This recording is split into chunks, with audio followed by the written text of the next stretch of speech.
Good morning and welcome back to Mobility Matters. I'm your host, Javier Betancourt, Executive Director of the Citizens Independent Transportation Trust, or CITT. We're a quasi-independent agency of Miami-Dade County charged with overseeing your half-penny sales tax for transportation. As you know, by watching this program, we work with a number of different transportation agencies, but none are more important and none are a better friend to the CITT than the Miami-Dade Transportation Planning Organization, or TPO, another independent agency of the county. And so I am so happy to have back on the program today, but the first time in our new studios, Aileen Boucle, who's the Executive Director of the Miami-Dade TPO. Aileen, welcome. Thank you, Javier. And thank you for that warm welcome. It's a pleasure to be back with you today. And I love the new studio. It's fantastic. It's pretty, right? Yes. Yeah, I love it. And I've read all these books. And you've read them all. I'm very impressed. I've read some of them, but I can't say I've read them all. Just don't ask me about any of them. All right. So thank you for coming back. It's always a pleasure to have you on. We get along so famously, yes. And I know we work so closely together. But for those who may have missed, the other programs, tell us a little bit about what the TPO is and what it does. Sure. So the Miami-Dade Transportation Planning Organization is a federally mandated agency. We are federally funded. The TPO Governing Board, Miami-Dade TPO's Transportation Planning Organization, oversees the federal transportation funds that come here to Miami-Dade County by population formula. So as you know, Miami-Dade County is the most populous county in the state of Florida. State of Florida being the third most populous state in the nation. We are the largest TPO MPO, Metropolitan Planning Organization, that is in the state of Florida. So we get the majority, of course, of the funding because of our population here. But we also have the largest work program and also the most multimodal mix. So in our area here, our TPO governing board is multi-jurisdictional, and it's a large board. We have all 13 county commissioners. We have 8 municipalities, some of the larger municipalities, plus one that's... Those over 50,000 population. So we have 7 in Miami-Dade County. Out of the 34 municipalities, 7 of them exceed the federal threshold of 50,000. So those are on the TPO governing board. And we also have 1 municipality that is a gubernatorial appointee. We have the school board, and we have the Greater Miami Expressway Authority. And we have fantastic partners as yourself and Florida Department of Transportation and Miami-Dade Transportation, Transit and Public Works that attend the meeting, and they're not on the board voting because the commission is there representing them, but they're at every meeting as part of a collaborative partnership effort addressing the full range of our transportation needs. So in a nutshell, because I know people get confused with all the different agencies. So, yes. My organization, we're a watchdog over the half-penny funds. Yes. Department of Transportation and Public Works for the county builds, operates, maintains the transit system and also roadways. FDOT does the same, but for state roadways and highways. So the TPO within that kind of mix is really focused more on just long-range planning, right. short-term planning, and prioritizing funding, right? Is that more or less? So I think that's a great question. And the way I like to look at it is that the agencies that you just mentioned, those are implementing agencies. They have jurisdictional authority over specific facilities, such as the county roads. Miami-Dade County Transit and Public Works have jurisdictional authority over the county roads. Florida Department of Transportation are managing the state road, state highway system. So those are implementing agencies. Miami-Dade TPO is a federally mandated agency that is a planning board. So we plan for the future. All of the projects that you're seeing right now were developed and voted and prioritized and funded through the TPO governing board, not only at the federal funding level, but we also match for state and local. So for every $1 of federal funds that we pull down or that we manage, we are leveraging our local tax base to try to do 1/2 the federal share. So 1/2 from Miami-Dade County, 1/2 from the state, and then the other half entirely at the federal level. Sometimes the formula could be 80-20, where it's 80% federal and then the 20 comes comes from local and or state. So Miami-Dade TPO is very involved in the early stages of all project development, where our board is setting the priorities. What are the projects? What are the needs that we have based on our traffic modeling and our growth? And as you know, we are an area of growth at all times. We are just an area of the country that, is constantly in a growth phase. Everyone wants to be here, right? We have the sun and the beaches. I don't blame them. But we have and a lot of great things. I mean, on our economic side, the growth in our tech and innovation is booming. We have, the number one cruise passenger operation in the world. We have the number one freight airport in the world and one of the top passenger airports in the world. So there's a lot of economy and booming and growth here. So this is the place to be. So my board, we bring TPO staff, which I manage the agency, and we bring technical documents that we're required to do, federal, state, and local. We bring to the board what are the needs, not just for today, but for the next 25 years. And then we set those priorities and then we fund them over a period of time. So we work in 5-year increments over a 20-year period. So all the way priority 1 are projects you're seeing right now that were already cycled through, I-395, Golden Glades Interchange, the Northeast Corridor, the advancement of the Northeast Corridor. We have a good mix and really the only area in the state that has the type of modality and mix of different modes really is here in Miami. There's really no other place in the state that has a type of work program that we have going on here. There's no other place like Miami in many ways. I agree. Including in terms of our transportation system. Now, like myself, you're an urban planner, you're not a traffic engineer. So how did you come to work at the TPO? Sure. So when I was in college, when I was getting my master's degree in urban and environmental systems, my focus was transportation planning, and I was working at the Florida Department of Transportation at the time in the planning office. So of course, that was my interest. But in college, I would always think, I wish I was a fly on the wall at the Miami-Dade TPO office, because that's where everything happens. That's where they set the priorities. That's where they determine what's the next project. And at the time that I was in college, the tunnel was being planned and funded. And so, Port Tunnel was born from the TPO. All the big main projects, everything's done. The beginning of all projects, the birth and or death of a project, it either lives or dies at the planning stage. Yeah. And all that happens in my agency. So from as far as I can remember, I always wanted to work at TPO. So of course, I gravitated towards this agency throughout my career. And I've been here a little bit over 9 years, and it's been just a phenomenal experience. And, just being a part of my community, this is my community, and seeing the growth and being able to make a difference from a transportation perspective is very meaningful. And seeing projects from concept to concrete, like I-395, I was involved in the signing off of the environmental document in the final stages while I was at the state side. So I signed off on behalf of the state for the record, and when the feds issued the record of decision. And I've been a part of the funding and programming and progression of that project, and seeing it happen is amazing. Same with I-95 Express. That was an urban partnership agreement that we brought at the federal level that changed the entire approach across the state of Florida for express lanes, taking facilities that could be maximized. Reutilizing existing infrastructure means we're saving taxpayer money. These are roadways, highways that taxpayers have already paid. How can we reinvent them? How can we innovate them? How can we include technology on things that, infrastructure that we've already invested in?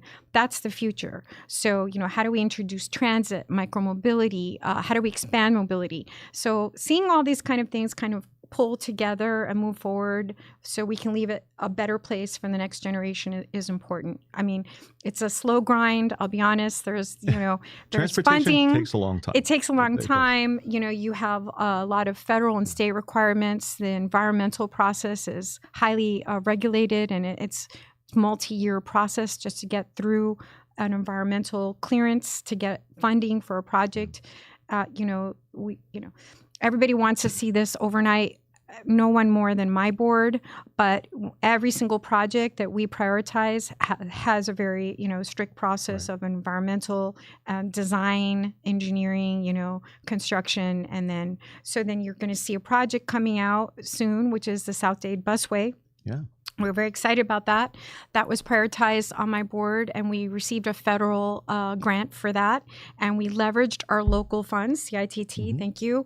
We were able to do 1/2 the non-federal share. So we, as taxpayers, put in 25% of the capital costs.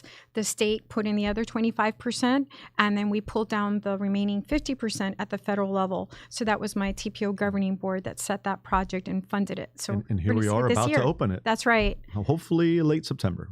Yeah, we're in that. The county is forecasting the opening of that service this year. And so we're very excited for that because this is a type of bus service that people have not experienced here in South Florida. It's a dedicated, separated right-of-way, 20 miles of dedicated, separated right-of-way with bus rapid transit.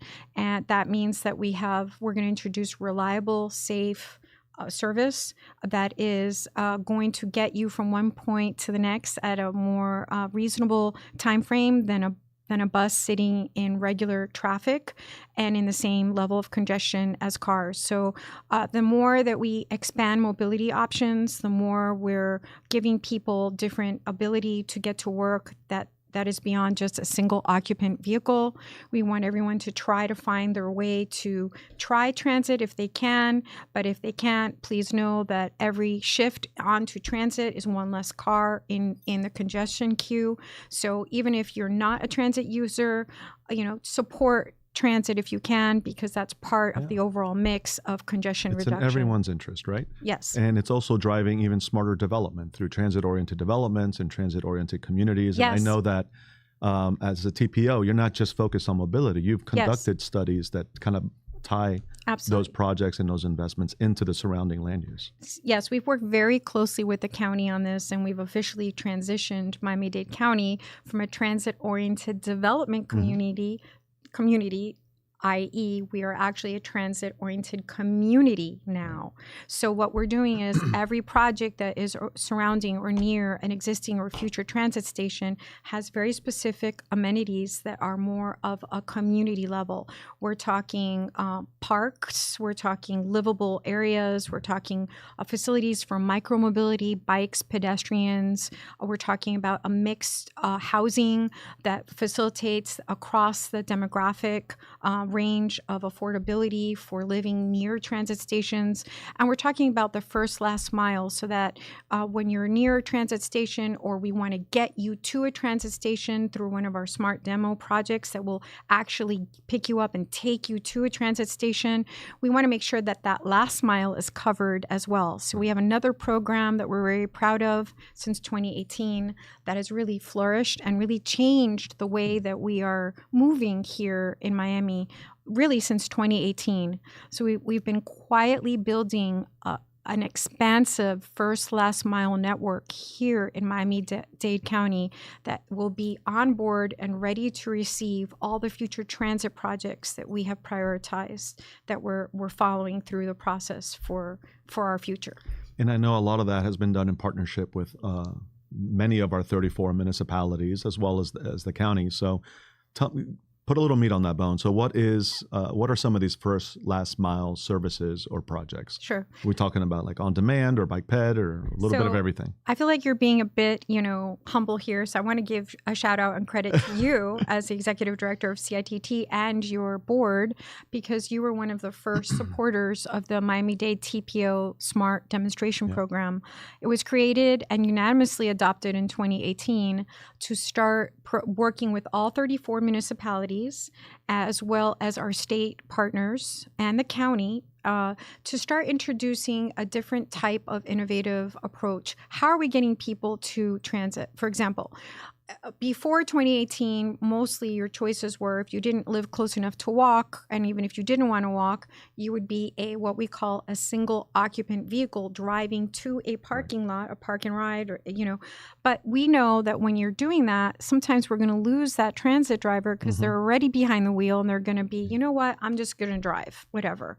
I'm going to park and then get on a transit. It's raining or whatever. So we wanted to take and some people don't have cars even. And some people don't have cars. We assume that everyone does, but a large percentage of our population doesn't. And for whatever reasons it may be, you may not be in a position to have a car ownership, or you may be in a position to be car optional if that's what you want. Right. We need to be able to serve the population, period, across the board, and make sure that transit is there.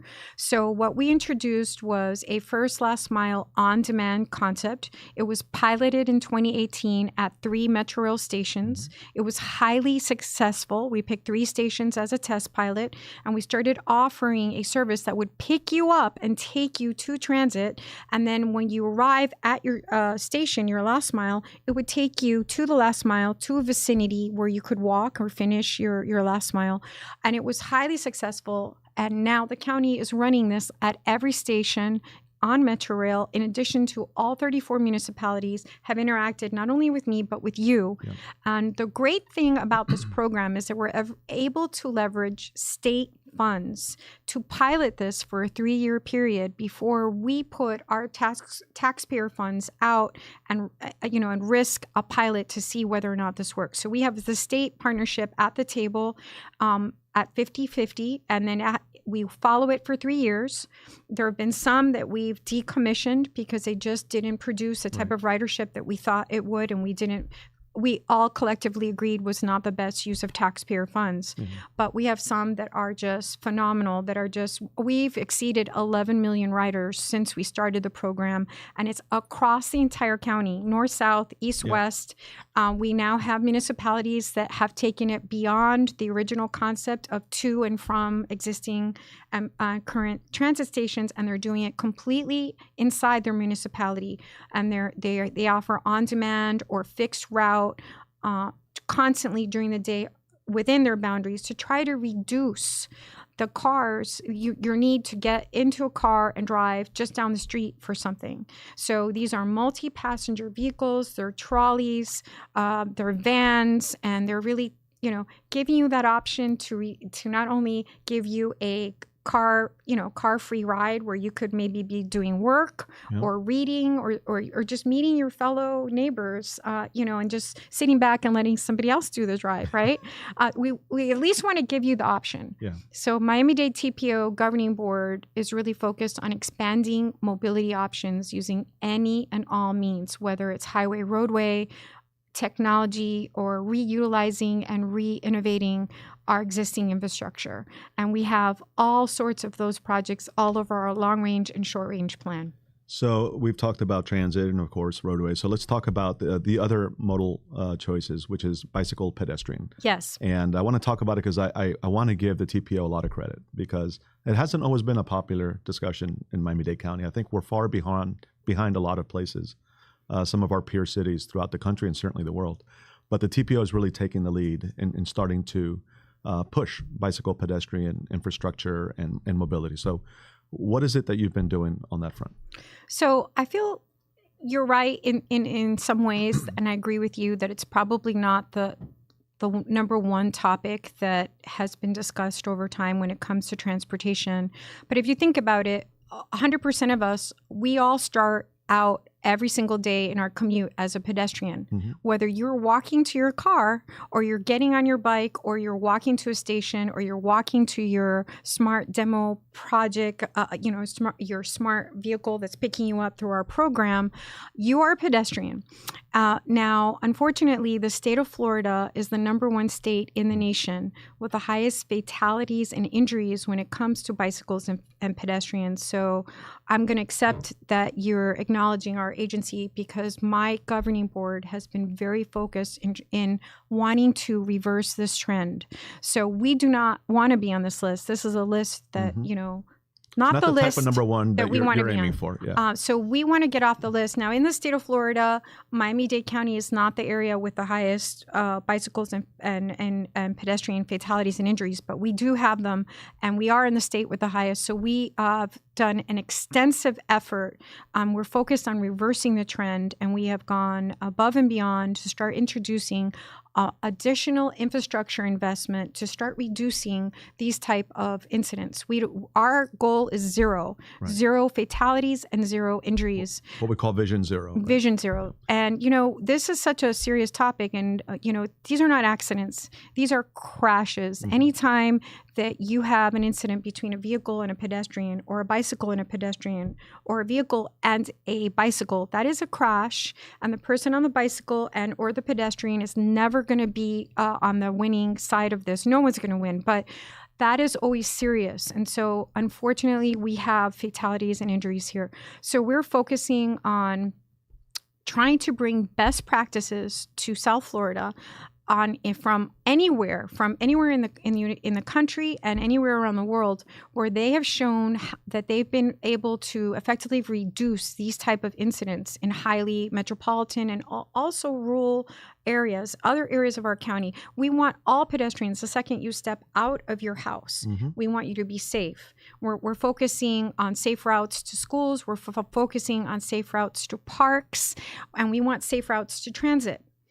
So we are looking at developing, and in our plans, we are prioritizing the development of infrastructure for a bicycle network that's dedicated, protected, that will take you out of the current situations that you might find yourself at intersections or on roadways where you're maybe on roadway level. And, while it's legal to have your bike on the road and TPO is not against that, it's not the entire demographic of Miami-Dade County that has that level of confidence to be riding their bicycle at the roadway level with cars next to them. Look, and confidence or not, it's not the safest option, right? So we want to enhance the safety as much as we can. We do, and while it may or may not be the safest option, we want to make sure that infrastructure serving everyone's needs. So we know that in different areas of the world, when you have safe bicycle and pedestrian infrastructure, you have a much wider range of your demographic participating in society. You have teenagers and also maybe senior citizens that maybe don't want to drive or want other options, or young people that don't yet have their driver's license.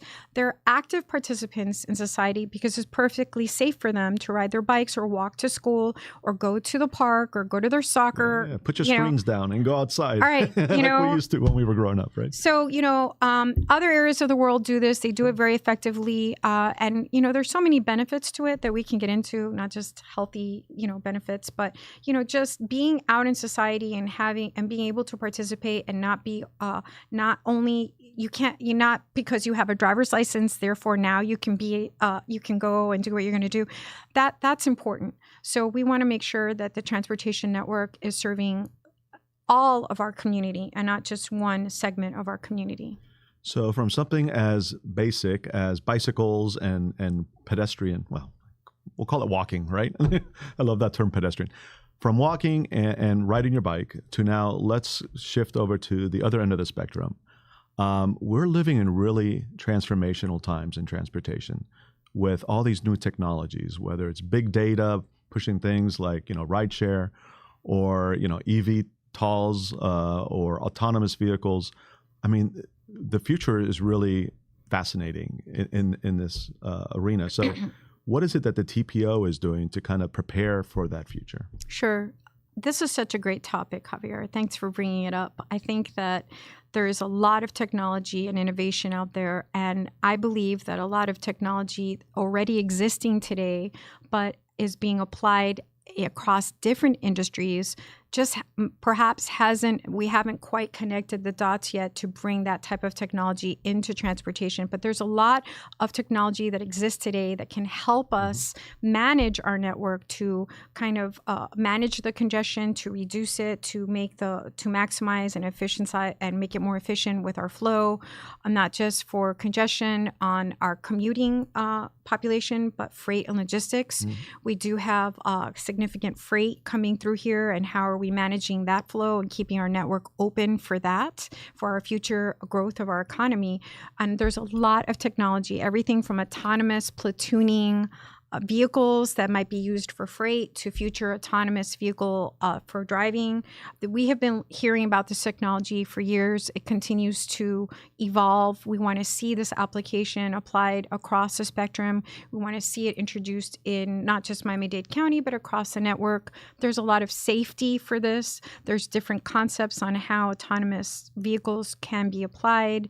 It shows a lot of improvement in safety in limited access facilities such as highways where you're entering higher speed limited access facilities where you can platoon and kind of have a more safe travel when you're positioned closer to another car and the cars are autonomous and they're platooning and they're taking you safely to your destination. That's the type of technology that's being worked on and piloted. There are areas in this nation where they're piloting autonomous passenger on demand through some of the brands that we're familiar with. So we're watching that. We're also looking at urban air mobility. This is a topic of discussion around the world. Europe has a lot of advancement in this area that we've been looking at, but Miami-Dade, especially Florida in general, but Miami-Dade and other areas of Florida as well, we are looking to be one of the first areas to launch this when, in fact, it's approved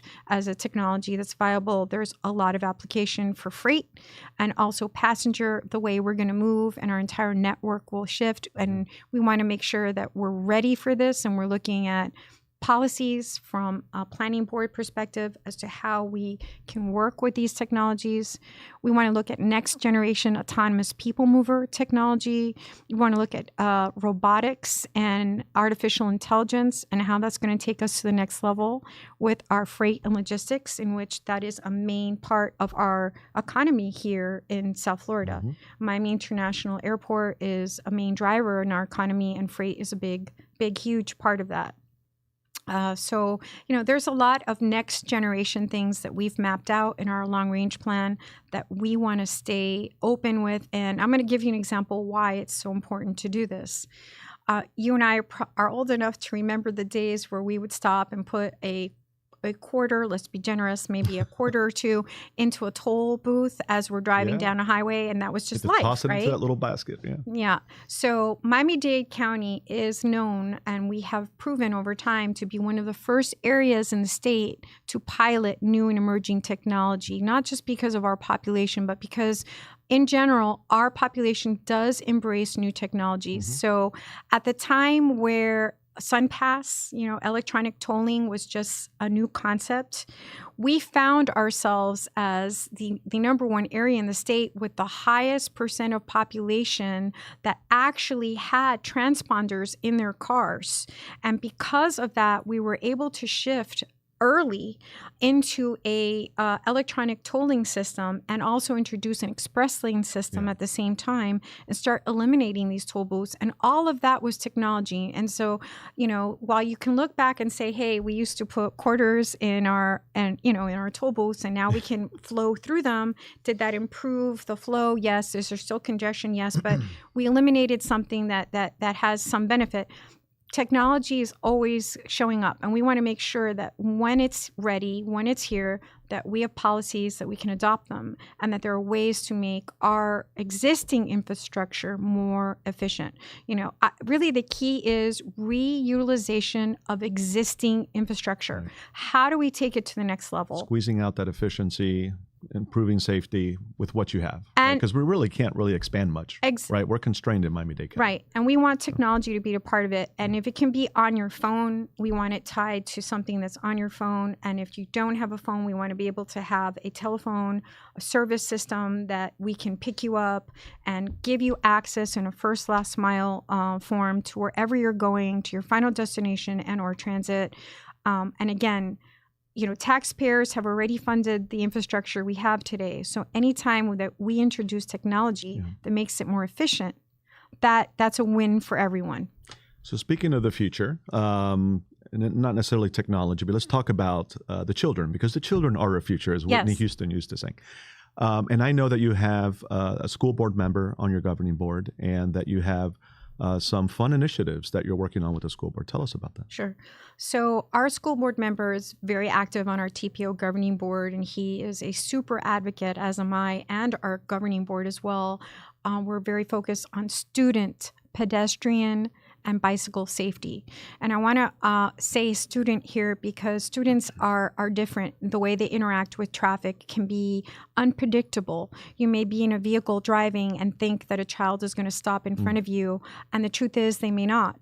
And so we have not to mention they're glued to their screens as they're walking down the sidewalk, right? And today they're on micro mobility devices, and they're on scooters. They're not hearing things. So we want to make sure that we're super focused on helping the next generation not only stay safe, but learn the rules of the road and know how to operate. So we have, together with our school board member and our governing board, have developed a transportation safety influencer program where we have worked with high school students in the public school system that are super talented, way more talented than I am in terms of being able to create these cartoons that are appealing to younger students, where we're going to launch a series of safety videos and safety booklets and even coloring books to make sure that we're emphasizing the safe interaction when the kids are in the road, when they're crossing the streets, when they're on their bikes, when they're taking transit,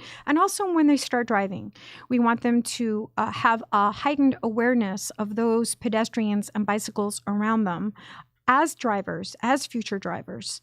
So they're very involved in the school system, and the kids and the high schoolers especially are very involved in the creation of these safety influencers. And every year we're continuing to work with the school board on launching a safety campaign and using these safety influencers in many ways. So we're TSI Miami. I can see TSI Miami. Yeah, and this was adopted unanimously by my board last year. And so we are not stopping. We'll full force ahead. And if you go to our website, MiamiDadeTPO.org, you'll see our safety influencers there. And now that when school starts, we're going to be out there working with the school board and all of our TPO governing board members to emphasize, student pedestrian awareness and bicycle awareness, not just for the kids, but for the drivers around the schools. Right. Please make sure you follow the 15-mile speed limit. I just want to make a plug that, speed is directly related to death and or injury. The volume of your speed really can predict whether it's going to be a fatal crash or highly serious crash, and we want you to be as slow and careful as possible around schools. Chill out. You're going to get there eventually. It's not worth that extra 10 seconds, if you might hurt somebody. So we're running out of time, but I did want you to have the last word with respect to an upcoming event that the TPO is producing. And so if you're interested in all these topics and then some, this would be a great event for the folks watching to attend. So tell us about the TPO Industry Forum. Sure. So our TPO Governing Board Chairman, Chairman Rodriguez, has really launched our TPO Transportation Industry Forum for Miami-Dade County. It's going to be October 29th. Full day, starts at 8. Come early because we have a great breakfast there. But you're a part of it, and I want to really acknowledge CITT for being a partner, and I'd love for you to share what you're going to be doing at our forum. So, and thank you for agreeing to allow us to host live, I believe. Yep. Potentially be recorded. But from the Industry Forum, we are going to be broadcasting Mobility Matters. So we're going to take this on the road and be interviewing all the wonderful panelists and guests that you have at the forum. So we're going to have elected officials. Thank you for that opportunity. Sure. It's going to be great. Absolutely. We're looking forward to it, and it's really focused about the future of transportation in Miami-Dade County. So if anyone's interested in registering or participating, please go to our website, MiamiDadeTPO.org. With that, Aileen, I'm afraid we're out of time. Wow. But you could come by anytime. Well, I love to talk transportation. So we never have a shortage of things to talk about. This is true. Because you're doing so much. So first of all, thank you for appearing as my guest on this program yet again. You're welcome. Always a pleasure. To come back anytime you like. And as I said, we could even toss some images up there to share some of the good work you're doing. Thank you, Javier. And thank you for what you do and for being such an amazing public servant. We appreciate it. Thank you, Javier. And likewise. Thank you. And folks, that's all the time we have here on Mobility Matters. We invite you to join us here every other Thursday from 9:30 to 10:30. You can catch us, of course, on YouTube, but then also all of our social media channels, Facebook, X, Instagram, you name it, we're on it. So